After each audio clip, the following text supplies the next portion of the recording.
तीसरा अध्याय। गजेंद्र के द्वारा भगवान की स्तुति और उसका संकट से मुक्ति। श्री सुखदेव जी कहते हैं, परीक्षित, अपनी बुद्धि से ऐसा निश्चय करके गजेंद्र ने अपने मन को हृदय में एकाग्र किया और फिर पूर्व जन्म में सीखे हुए श्रेष्ठ स्तोत्र के जप द्वारा भगवान की स्तुति करने लगा। गजेंद्र ने कहा, जो जगत के मूल कारण है और सबके हृदय में पुरुष के रूप में विराजमान है एवं समस्त जगत के एकमात्र स्वामी हैं, जिनके कारण इस संसार में चेतनता का विस्तार होता है, उन भगवान को मैं नमस्कार करता हूँ, प्रेम से उनका ध्यान करता हूँ। यह संसार उन्हीं में स्थित है, उन्हीं की सत्ता से प्रतीत हो रहा है, वे ही इसमें व्याप्त हो रहे हैं और स्वयं वे ही इसके रूप में प्रकट हो रहे हैं। यह सब होने पर भी वे इस संसार और इसके कारण प्रकृति से सर्वथा परे हैं। उन स्वयं प्रकाश, स्वयं सिद्ध सत्तात्मक भगवान की मैं शरण ग्रहण करता हूँ। यह विश्व प्रपंच उन्हीं की माया से उनमें अध्यस्त है तथा कभी प्रतीत होता है तो कभी नहीं होता है, परंतु उनकी दृष्टि ज्यों की त्यों एक सी रहती है। वे इसके साक्षी हैं और उन दोनों को ही देखते रहते हैं। वे सबके मूल हैं और अपने मूल भी वही हैं, कोई दूसरा उनका कारण नहीं है। वे ही समस्त कार्य और कारणों से अतीत प्रभु मेरी रक्षा करें। प्रलय के समय लोक लोकपाल और इन सब के कारण संपूर्ण रूप से नष्ट हो जाते हैं। इस समय केवल अत्यंत घना और गहरा अंधकार ही अंधकार रहता है, परंतु अनंत परमात्मा उससे सर्वथा परे विराजमान रहते हैं। वे ही प्रभु मेरी रक्षा करें। उनकी लीलाओं का रहस्य जानना बहुत ही कठिन है। वे नट की भांति अनेकों वेश धारण करते हैं। उनके वास्तविक स्वरूप को न तो देवता जानते हैं और न ऋषि ही, फिर दूसरा कौन प्राणी होगा ऐसा जो वहां तक जा सके और उसका वर्णन कर सके। वे प्रभु मेरी रक्षा करें। जिनके परम मंगलमय स्वरूप का दर्शन करने के लिए महात्मा गण संसार की समस्त आसक्तियों का परित्याग कर देते हैं और वन में जाकर अखंड भाव से ब्रह्मचर्य आदि अलौकिक व्रतों का पालन करते हैं तथा अपने आत्मा को सबके हृदय में विराजमान देखकर स्वाभाविक ही सबकी भलाई करते हैं, वे ही मुनियों के सर्वस्व भगवान मेरे सहायक हैं। वे ही मेरी गति है, न उनके जन्म कर्म है और न नाम रूप है। फिर उनके संबंध में गुण और दोष तो कल्पना ही कैसे की जा सकती है। फिर भी विश्व की सृष्टि और संहार करने के लिए समय समय पर वे उन्हें अपनी माया से स्वीकार करते हैं। उन्हीं अनंत शक्तिमान सर्वैश्वर्यमय परब्रह्म परमात्मा को मैं नमस्कार करता हूँ। वे अरूप होने पर भी बहुरूप हैं। उनके कर्म अत्यंत आश्चर्यमय हैं। मैं उनके चरणों में नमस्कार करता हूँ। स्वयं प्रकाश सबके साक्षी परमात्मा को मैं नमस्कार करता हूँ, जो मन, वाणी और चित्त से अत्यंत दूर है। उन परमात्मा को मैं नमस्कार करता हूँ।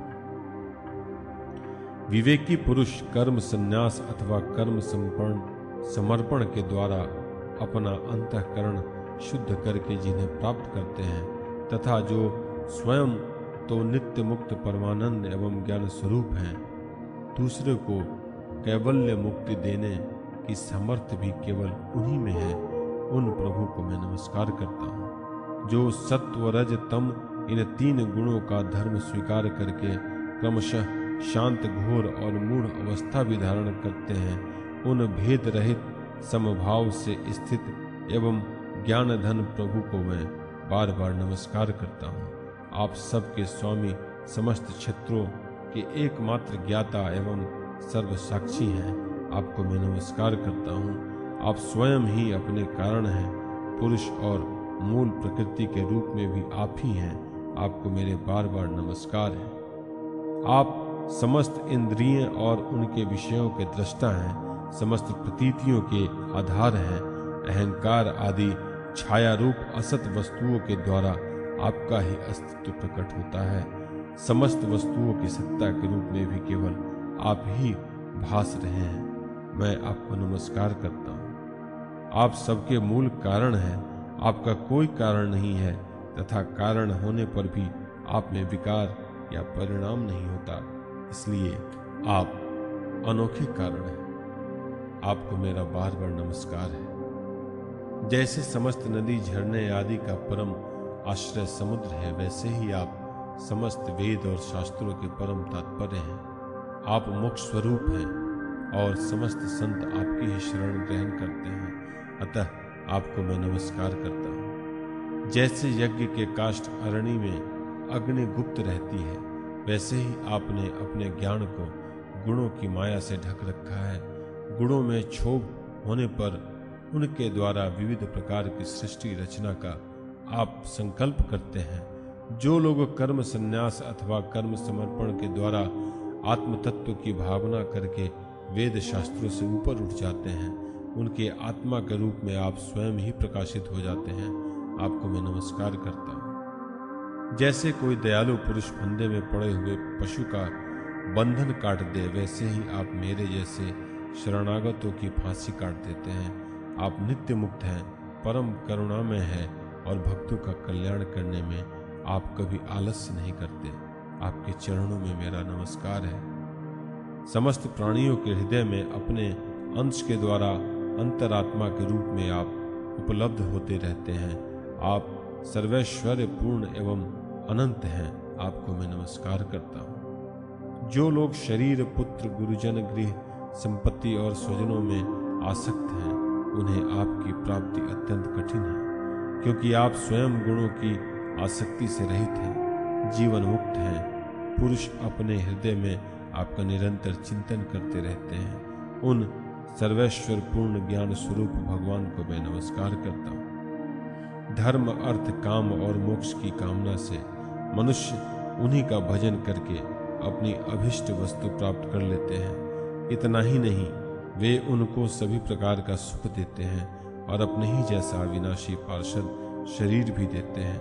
वे ही परम दयालु प्रभु मेरा उद्धार करे, जिनके अनन्य प्रेमी भक्तजन उन्हीं की शरण में रहते हुए उनसे किसी भी वस्तु की, यहाँ तक कि मोक्ष की भी अभिलाषा नहीं करते, केवल अपनी परम दिव्य मंगलमयी लीलाओं का गान करते हुए आनंद के समुद्र में निमग्न रहते हैं। जो अविनाशी, सर्वशक्तिमान, अव्यक्त, इंद्रियातीत और अत्यंत सूक्ष्म है, जो अत्यंत निकट रहने पर भी बहुत दूर जान पड़ते हैं, जो आध्यात्मिक योग अर्थात ज्ञान योग या भक्ति योग के द्वारा प्राप्त होते हैं, उन्हीं आदि पुरुष अनंत एवं परिपूर्ण पर ब्रह्म परमात्मा की मैं स्तुति करता हूँ। जिनकी अत्यंत छोटी कला से अनेकों नाम रूप के भेदभाव से युक्त ब्रह्मा आदि देवता, वेद और चराचर लोकों की सृष्टि हुई है। जैसे धधकती हुई आग से लपटे और प्रकाशमान सूर्य से उनकी किरणें बार बार निकलती और लीन होती रहती है,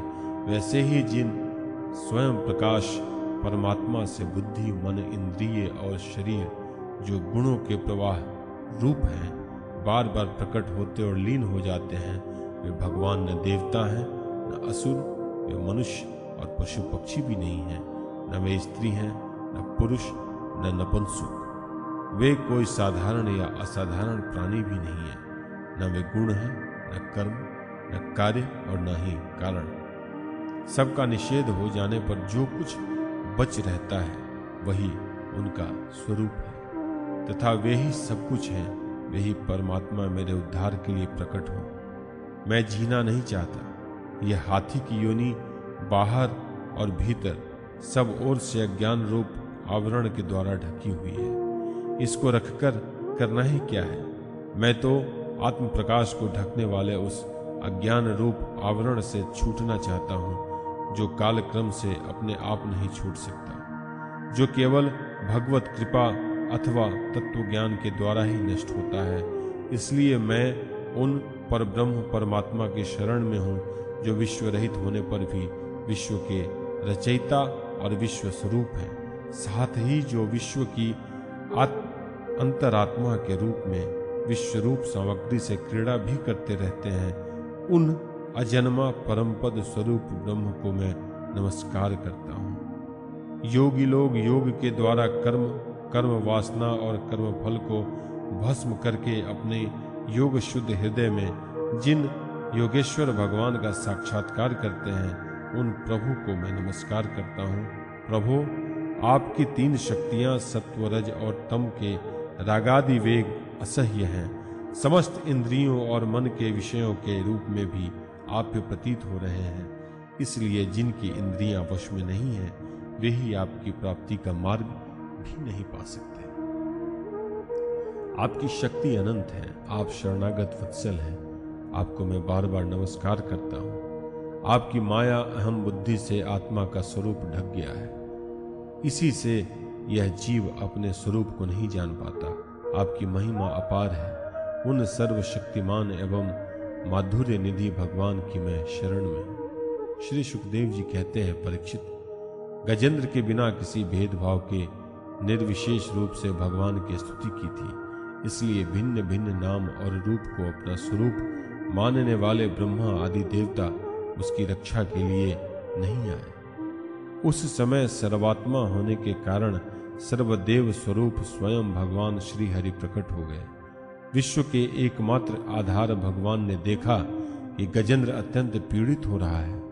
अतः उसकी स्तुति सुनकर वेदमय गरुड़ पर सवार हो चक्रधारी भगवान बड़ी शीघ्रता से वहां के लिए चल पड़े जहां गजेंद्र अत्यंत संकट में पड़ा हुआ था। उनके साथ स्तुति करते हुए देवता भी आए।